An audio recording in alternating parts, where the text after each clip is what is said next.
Good day and welcome to the Godrej Agrovet Limited earnings call. As a reminder, all participants' lines will be in the listen-only mode and there will be an opportunity for you to ask questions after the presentation concludes. Should you need assistance during the conference call, please signal an operator by pressing star, then 0 on your touchtone phone. Please note that this conference is being recorded. I now hand the conference over to Mr. Probal Sen from ICICI Securities. Thank you, and over to you, sir. Thank you very much. Good afternoon, ladies and gentlemen. Thank you so much for making the time for joining us on this Godrej Agrovet Q2 FY25 earnings conference call.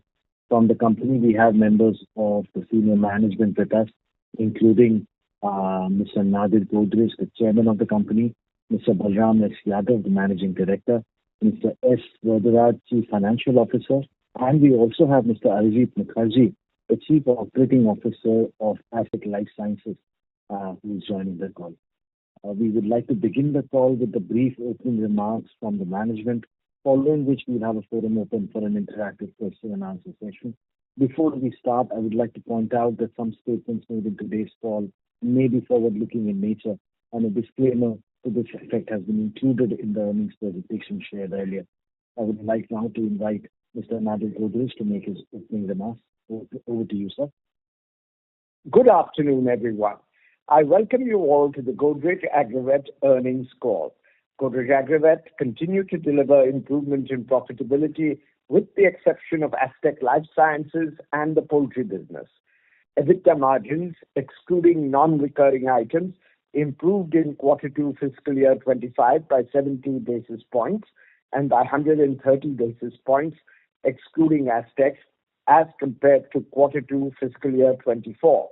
Coming to the key financial and business highlights of each of our business segments, in animal feed, the segment margins improved sharply from 4.6% in Q2 fiscal year 24 to 5.9% in Q2 fiscal year 25 on account of favorable commodity positions and cost optimization measures.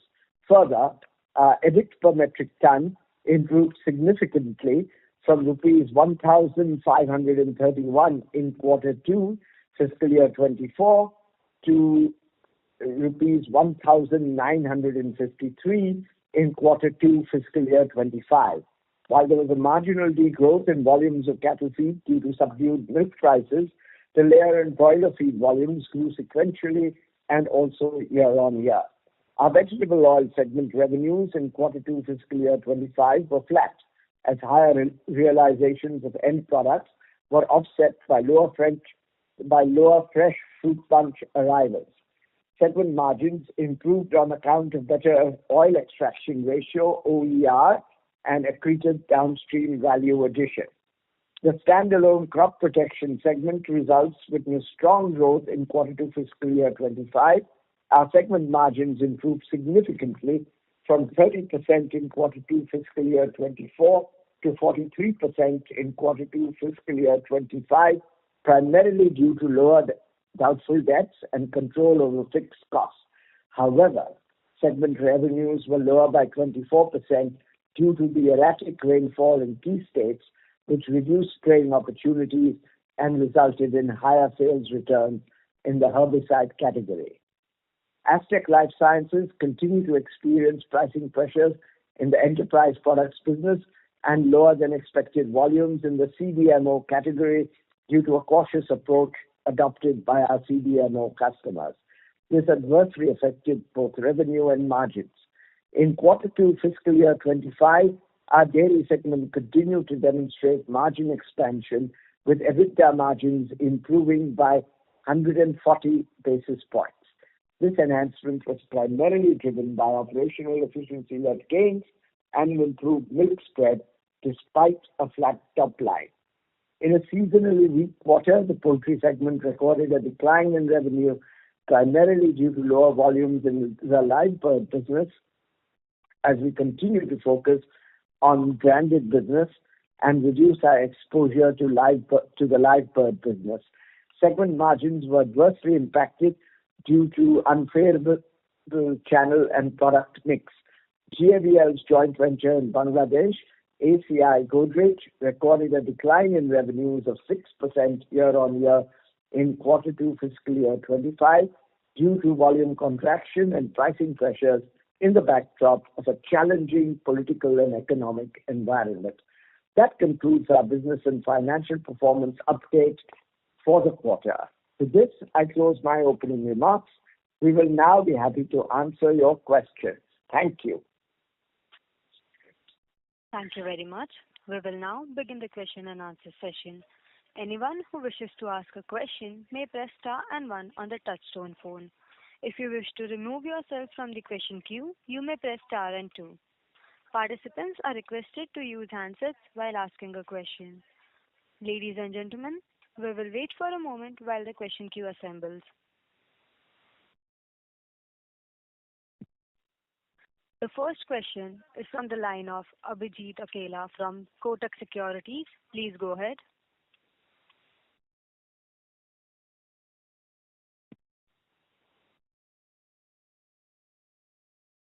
Mr. Abhijit. Yeah. Hi, good afternoon. Thank you so much for taking my questions. So my first question is actually with regard to the management, senior management position.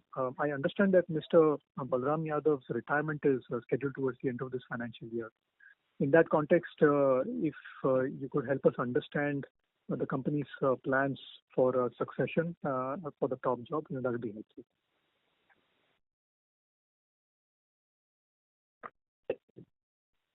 Do you have a second question as well? Yeah, that's more on the Aztec side, but if you could please start with this, that would be okay. In that case, I'll answer the first question. We have good processes in place for succession planning, and we are actually interviewing candidates, and they are being examined, and we will soon come to a conclusion, and we expect a smooth transition. We have had other CEO transitions in the group in recent years in GCPL and GIL and Godrej Properties, and all of them have gone very smoothly, and we expect that this will also take place smoothly. Thank you very much. And then moving on to Aztec. So for Aztec, have we already found a replacement for Mr. Anurag Roy? That was one. And with regard to the CDMO business, which is under pressure at present, we've previously guided to something like a 50% plus revenue CAGR over the next 2 or 3 years. So is that something that's still visible for this year at least? And how do you see the outlook for that business from 3Q onwards? So I'll answer about Mr. Anurag Roy's replacement, and the CDMO pipeline, Mr. Arijit will answer. Yes, definitely. I think we will have to find out a CEO eventually. But at present, we are more focused on augmenting the team with CDMO specialist talent on our roles and also consultants overseas, because we want to push this.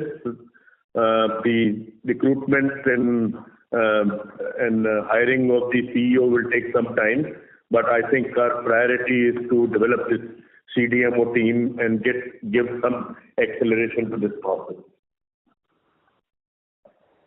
In the meantime, Mr. Arijit will take care of the business, and I will oversee this business. Yeah. Regarding the CDMO question, year on year we see a 50% growth over last year in terms of revenue. Only skewness you will find that H1 last year had a little bit higher revenue in comparison to this year, but then we'll catch up in the H2 because a little bit change in terms of the cropping season and the buyers' buying behavior. It has shifted towards H2. But overall, the earlier guidance remains the same. We will see a 50% growth over last year. Okay. So sorry, just to clarify, so last year's CDMO revenue was about 270 odd crores. We're still expecting north of 400 or 450 crores for this year. Is that right? Yes. So in year to 400 crores we are targeting. We will be achieving that 400 crores. Okay. And maybe one last thing here.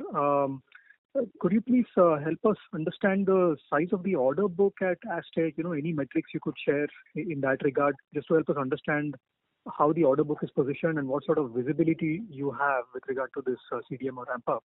And also the herbicide plant that has just been commissioned, is that going to be a major contributor to revenues in the second half of this year? Thank you so much.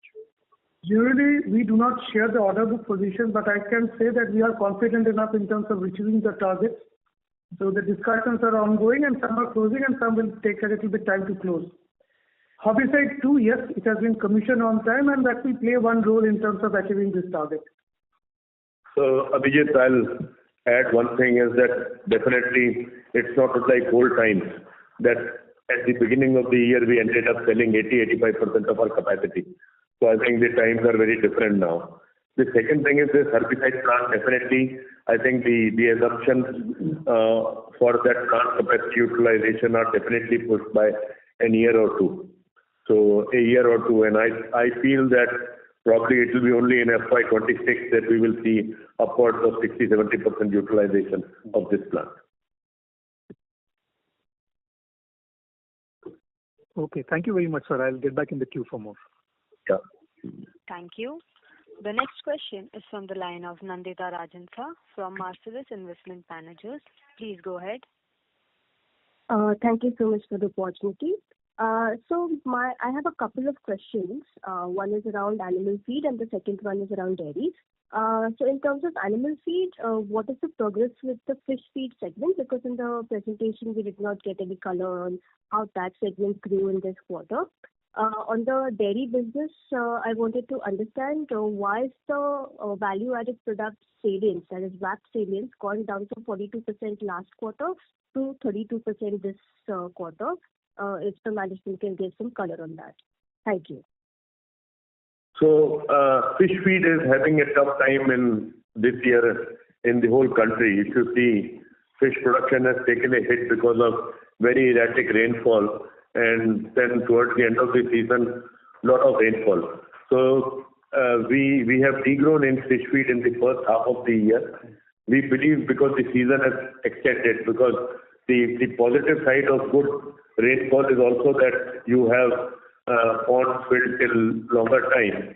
So we believe some kind of upswing will come, but I don't think that we will be able to achieve last year's tonnages in the fish feed. But this is a standard phenomenon of this industry. It is cyclical, and after every 2 years we have a poor year. But the fish prices go up like they have gone now. We believe that the stocking once winter is over will be good, and we will be back to normal growth period in fish production sometime early next year. On dairy, yes, value-added products contributed 32% of total sales. But one of the reasons why Q2 is less than Q1 is because of seasonality. You know that when it rains, and it rained a lot in Q2 this year, the curd, the buttermilk, the lassi, the cold drinks, etc., their sales goes down. But I can definitely say that it is much higher than Q2 of last year. Marginally. Yeah. Right. So VAP sales, VAP salience is expected to go up and then be in which range? I think that it will go up again, and we'll finish the year about 40% easily. Okay. Thank you so much. Thank you. Participants who wishes to ask a question may press star and 1. The next question is from the line of Sarvan Vora from Premier Capital. Please go ahead. Hi. Thanks for the opportunity. My first question is on Godrej Agrovet. So we've been discussing in the prior calls about the structuring of the business. Any update the management can give or has for sharing with us? So I think the idea is to clean up the portfolio because we have so many joint ventures, etc. The first step we have already taken by acquiring 49% shares of Tyson. As and when the opportunity comes, I am sure that we will take decisions either way. Right. Right. And in this quarter, we've mentioned that there has been a import duty that has been put on palm oil. So what is the outlook for the business for the second half of the year? So I think the second half is promising to be better than last year's second half, because the oil palm season in this country has been postponed a little. And it happens whenever there is a long tail of monsoon. So the October, November, December, the tapering is much, I would say, slower than what it used to happen earlier. So we believe that the second half is going to be very good. We also believe that these prices are going to prevail, because not only the duty, but also there is not much overproduction or more than average production in Indonesia and Malaysia. And you must have seen that the markets are on fire, even though everything is not trickling to India. But we believe the prices are going to be high and the margins will be more. You must always remember that all the price increases will not come to us, because almost 79-80% is shared with the farmers. That is the formula. So we are expecting an upside of 13 to 15 crore rupees at today's prices in the second half. Right. And now my second question is on Aztec Life Sciences. So we are saying that this year we hold our guidance of 50% growth in the CDMO side, while our commentary also in the press release mentions that on the enterprise side also we are seeing some early improvement. So is this business now looking upwards in for the second half and going into FY26? In terms of enterprise business, yes, the demand is slowly picking up, but the prices are much lower because of the Chinese pressure and a little bit of inventories and bad season in the Latin American countries. Prices is not picking up, yes, but overall, it is slightly better than, say, last 4 or 5 quarters. Right. Got it. CDMO, yes, till now, we stick to that there will be a 50% growth over last year. Right. And sir, so we are saying that Mr. Yadav mentioned that for the herbicide, the plant that we commissioned this quarter, the full capacity utilization is pushed by a little time because of overall slow demand. So what capacities would we use to achieve this 400 crores of turnover? In the herbicide too, what would this capacity utilization? So normally it takes around 3 years to have a full capacity. This year we'll be using around 30% of the capacity. And one of the improvement reasons for H2 will be this additional capacities also. That's why H2 will be looking much better than H1. Right. And just one last question, sir. So debt levels at Aztec have increased due to subdued performance for some time. So any thoughts around that that the management can share? So not yet. We still hopeful that things will start improving. So we do not want to do any capital raise or anything for some time. Let us see. But having said that, I must tell you that even though we see some green shoots in Aztec, but we have got this feeling several times in last few quarters. So I would not say with confidence that things have really turned around. And I must tell you that China is hammering us very badly in several categories. Not only Aztec Life Sciences, but a lot of companies in this sector. So I think unless some sanity prevails in their pricing of products, it is not very easy to say, and it is not easy to say that we will be out of the woods in next 1 or 2 quarters. Right, sir. Thank you. Just one feedback, sir. Because we report Aztec results 5-6 days before the Agrovet results, and we combine the call, it would be very helpful if we can do a little more detailed press release or maybe do the call earlier, because till in the interim for 5-6 days, it adds to a lot of uncertainty. So just the feedback on my part. Sure. So either of the things will be done. Either the board meeting will be brought closer, or we'll have a separate call. Yes, sir. Yes, sir. Thank you so much, sir. Thank you so much. Happy Diwali to the team. Happy Diwali. Thank you. The next question is from the line of Rikin Shah from the Boring AMC. Please go ahead. Hi, my question is on the Aztec side.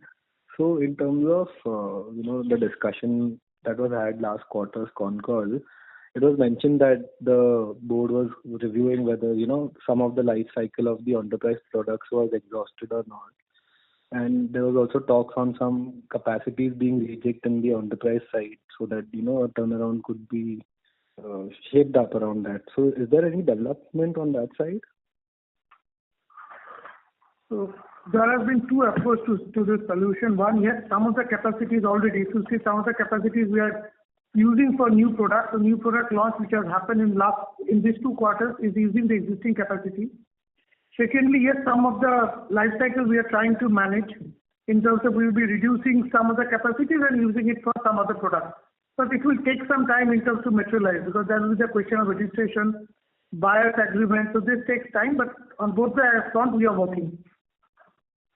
All right. And in terms of Mr. Roy's exit, all the contracts that we may have signed or, were potentially going to sign, does it affect anything in terms of, any potential clients that might be affected after his exit, or everything seems to? Nothing. No effect at all. All right. Okay, that's it from my end. We have communicated with all the clients, so everything is in order. All right, sir. Thanks. Thank you very much. The next question is from the line of Hitesh from Kosha Capital. Please go ahead. Hi, thanks for the opportunity. So there have been quite a few exits in the last 6 months in Nasdaq. Even I guess in the month of August there was an exit at a very senior level in the R&D side. Any reason why there have been so many exits, and what are we doing to really have a control on this, or how are we looking to fill the gaps of these exits? So I think the two exits you're talking about, the CEO and CFO. So definitely CFO has been recruited and already in place. And I must tell you that whenever businesses have some tough time and they go through severe ups and downs, definitely we have seen, not only in this business but several other businesses also, that people leave. But the way we are structured is that neither power nor knowledge is concentrated only in one person. And that is the advantages of being part of a conglomerate like Godrej Agrovet and the Godrej Group at a higher level. So I am saying that such exits at certain levels, which you call very high, do not affect the business that much because everything is very transparent, the processes are in place, SOPs are in place. And there was a question earlier that what will happen to the contracts after Mr. Roy's exit. I think none of the contracts are negotiated alone. There is a committee which negotiates the contract, and people.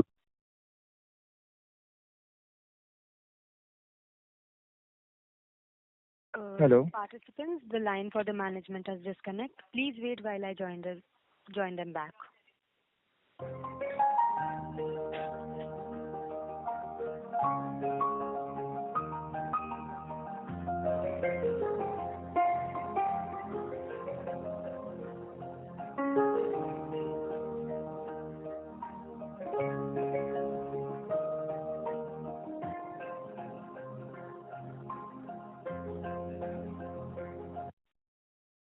Participants, Mr. Balram Yadav has joined again, so you may go ahead. But I think I'll just reiterate that definitely these exits have been there, but the business remains unaffected. I think so we have recruited people. We are in the process of recruiting more people. So I'm saying that we don't like these exits, but it's okay. We can manage. Sure. And so my second question is on the CDMO side. I believe last year we had introduced 8 new molecules. This year, I believe we are already through with 3/4 of the year. What is the plan, or how many new molecule introductions have happened in the current year? And also, on the R&D side, because I think that is a large investment we made, and we have been quite a lot talking about the capabilities there. What are how many new programs are undergoing? I know not everything can fructify, but at least how many new programs are undergoing there? just to have some visibility in terms of where the entire piece is headed through the CDMO piece.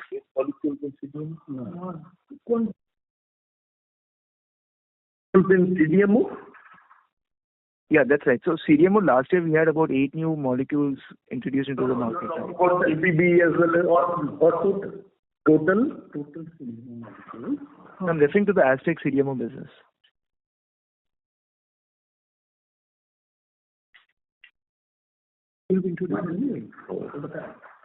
So total this year we have introduced 1 new molecule, and total molecules will be 9.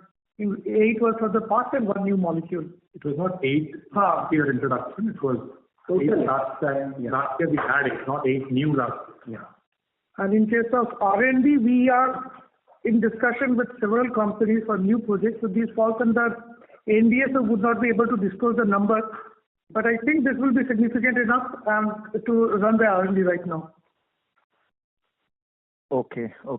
And just the last thing, at least I know you don't disclose the margins for There is one more addition which we are doing. We are now also working in the development phase. Means we are working with the innovators during the development phase. The scale up, optimization, everything we are doing. This is a major shift from our previous R&D where we were only in terms of replicating for optimization. So this will involve more on the CDMO portion, both the development portion also. So that is a major development because of the new R&D investment. No, sorry. So the 9 molecules that we have introduced, that was basically replicating the existing molecule. The new projects that are underway are being...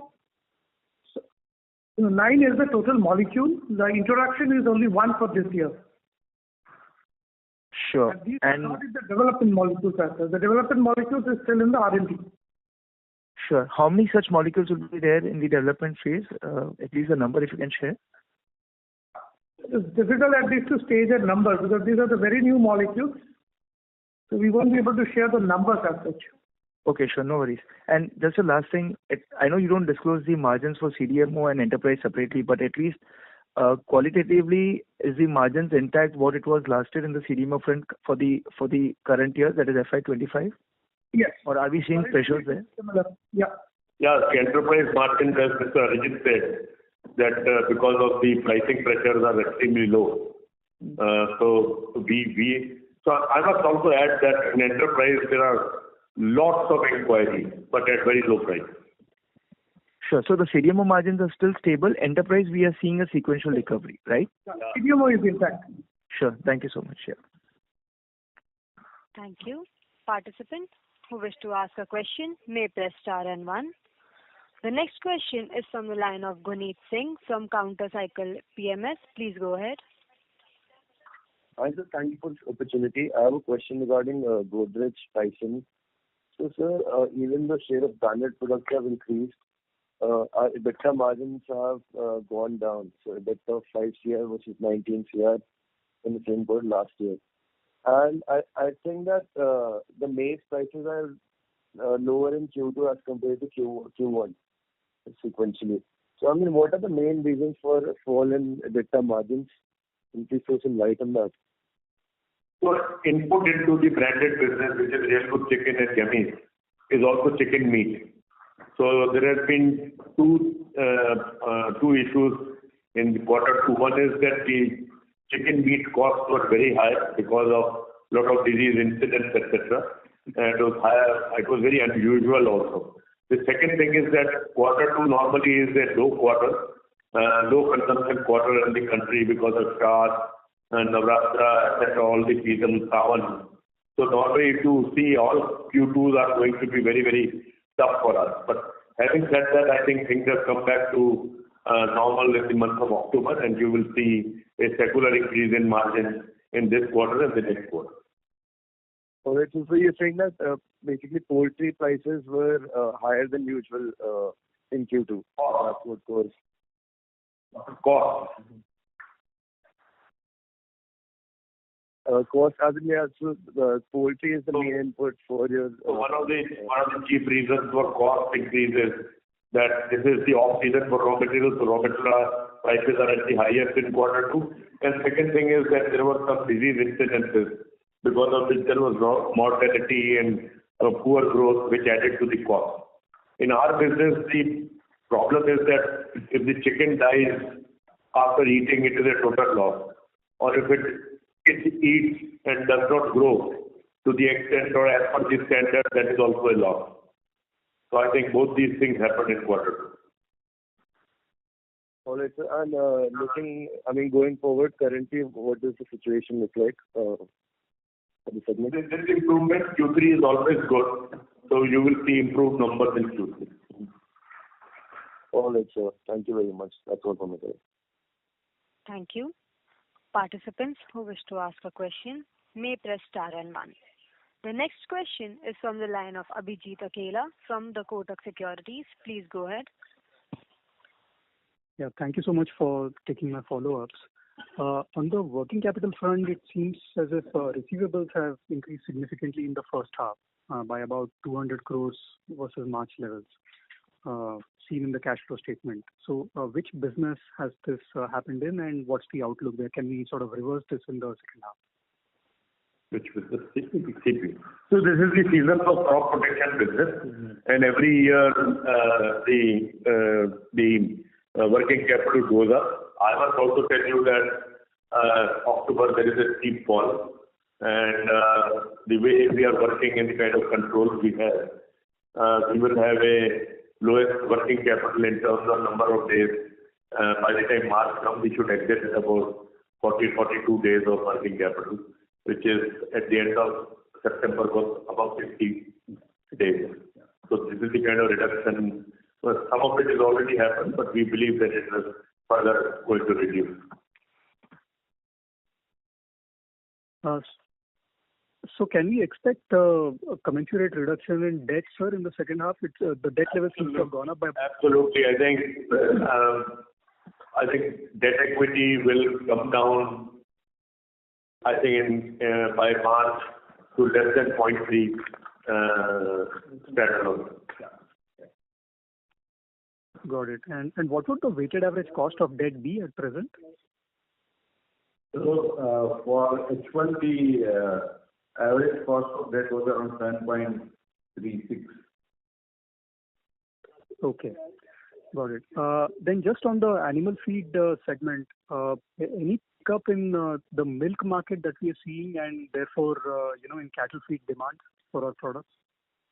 Cattle feed demand is back. I think when as the rains recede, things are improving. You will see what we are seeing is a 10% jump in cattle feed volumes in October over September.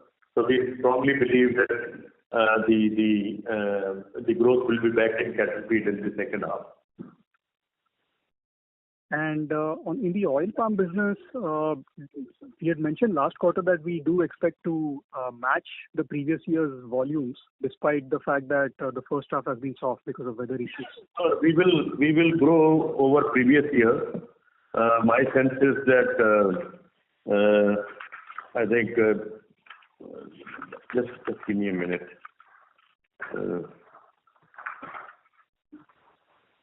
We are expecting growth. SFB unlikely. So actually, honestly, a lot depends on the FFB arrival. Yeah.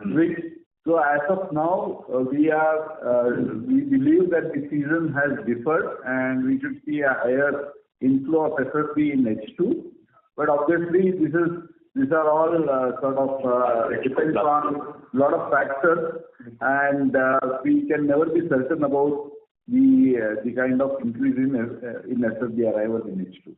Yeah, but whatever past experience we have, whenever we have such a long tail of monsoon, tapering is also very gradual. So we are hopeful that FFB arrival will continue at decent levels till December. Okay, got it, sir. And maybe one last thing from me on the Aztec side.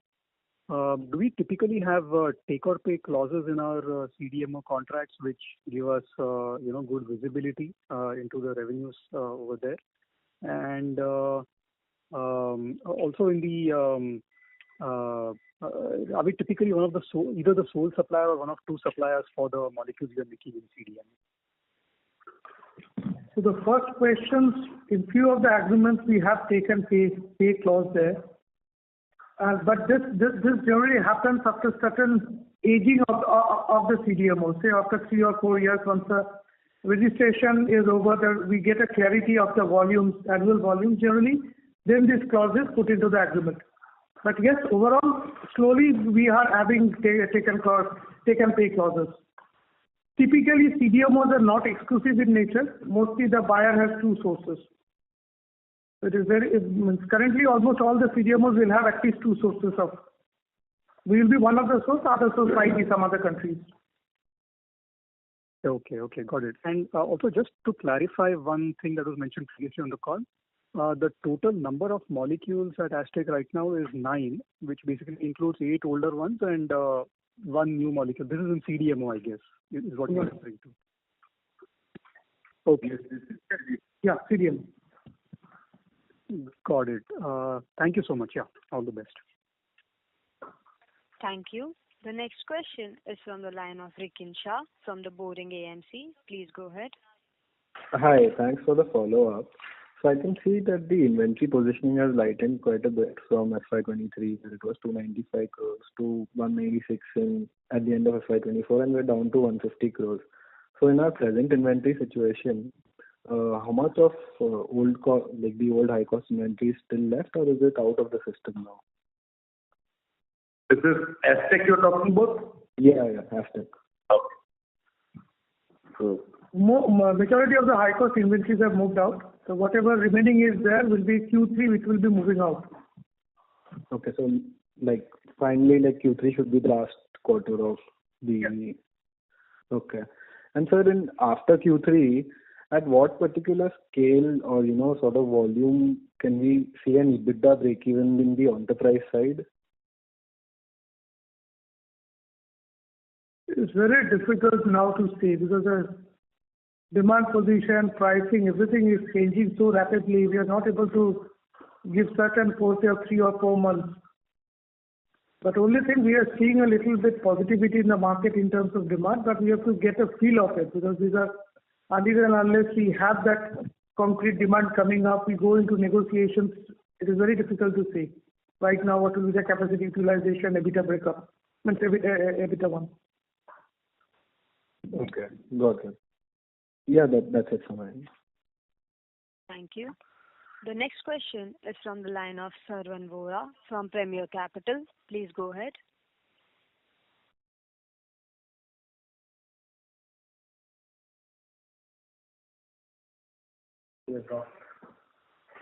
So are you there? Am I audible? Hello? Yes, sir. Am I audible? Sorry, my apologies. Thanks for the follow-up. My question is again for Aztec Life Sciences. So as the CDMO share gains salience this year again, so when as a consolidated entity do we start to see profits again? What? Profit again, consolidated entity.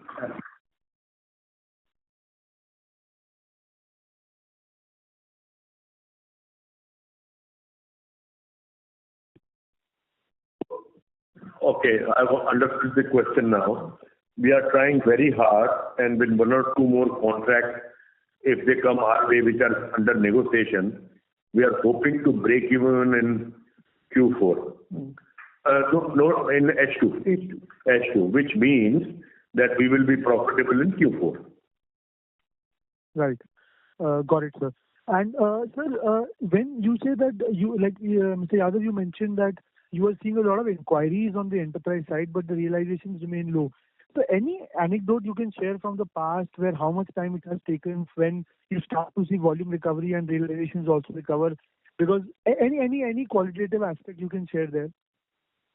I'll share a story with you that what happens in this, and it was a great learning for us, that when the prices fell 2 years ago, we used to have a sizable business in one of the East European countries. And we thought that we will not take this order, and that order went to China. And in spite of the fact that we are ready to do anything now, at any price we want that volume, but it is not coming. So the point is in this, I think one of the things which we also realized is hold on to tonnages. Because that was a sizable tonnage which used to go to any East European country. So I'm saying that this is a little strange business. We just acquired this company about 7-8 years ago, but this is the first time we were faced with a situation like this.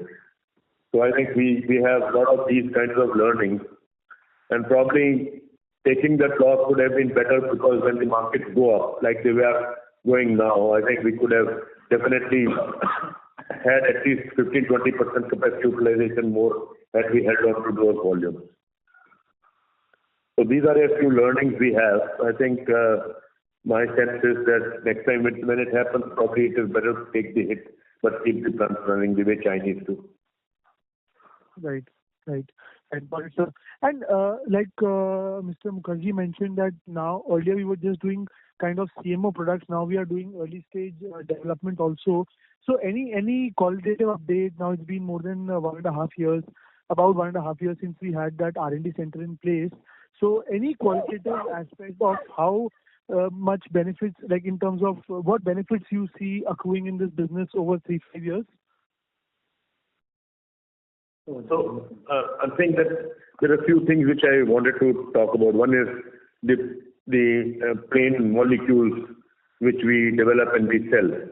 So that I think that continues, and one of the molecules, metconazole, was the outcome of the R&D center. We did it at a record time, and we also grabbed some volumes which added to the reducing the losses.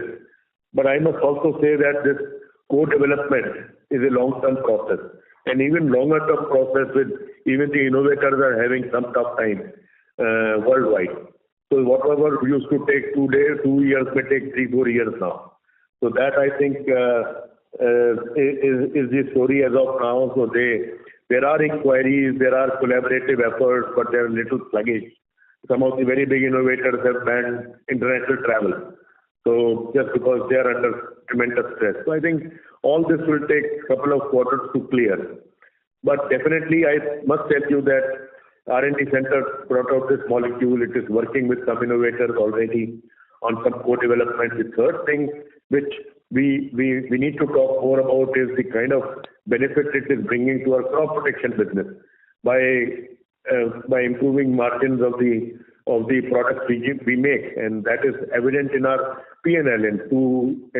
In first half, you must see the crop protection business performance and profitability, and some of it has come from cost reduction initiatives undertaken at the R&D center. Plus, I think some of the back-end work also we will start doing for crop protection business, particularly in our seaweed, etc. If we can do some import substitution in time to come, so that will be a very big advantage in improving profitability further in crop protection business. Number of molecules handled. Yeah. Right, sir. Thank you so much, sir. Thank you. Thank you. As there are no further questions, I would now like to hand the conference over to the management for closing comments.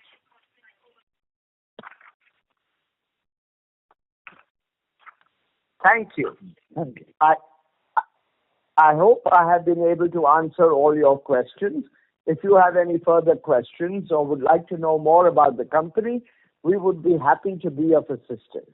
Stay safe and stay healthy. Thank you once again for taking the time to join us on this call.